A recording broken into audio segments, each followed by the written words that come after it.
Деновиве до редакцијата на телевизија Кочани стигна писмо во кое загрижен граѓанин алармира на се почестата појава на вандалското однесување, насилство и бруталност од страна на корисници на социјална помош кон вработените во Центарот за социјална работа. Вчера предпладне Центарот за социјална работа во Кочани бил вандализиран од лице припадник на ромска заедница.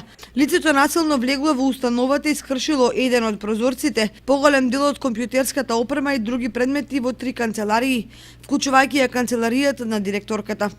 При тоа со висок тон извикувало поградни зборови и упатило вербални закани кон директорката и останатите вработени.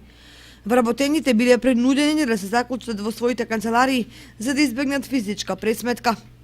На инцидентот му претходела расправија, истиот ден во утринските часови каде учесникот заедно со уште едно лице влегли се заканувале кон вработените околу исплатата на социјална помош.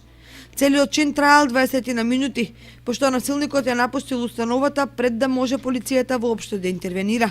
Ова е втори инцидент од ваква потешка природа. Пред 2 години, по упат од страна на група од ромската заедница, тројца вработени ни криви ни должни биле претепани и завршиле во болница, а случајот до денес нема судска разрешница.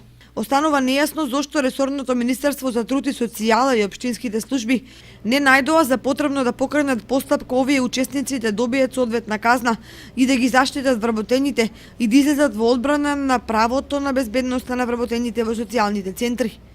Дали треба да се случи посериозен инцидент каде вработен треба повторно да настрада за да се преземат конкретни чекори со цел да се гарантира безбедноста и сигурноста на вработените, зашто вработените во социјалните центри да чувствуваат страв секогаш кога ќе појдат на работа, дали ќе бидат физички или психички малтретирани.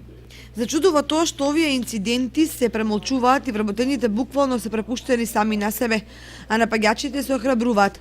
Инаку социјалниот центар во Кочани во текот на годината бележи и помали инциденти и со тоа дополнително се наметнува прашањето зошто оваа установа, како и другите центри во земјата, не добијат соодветно полициско обезбедување.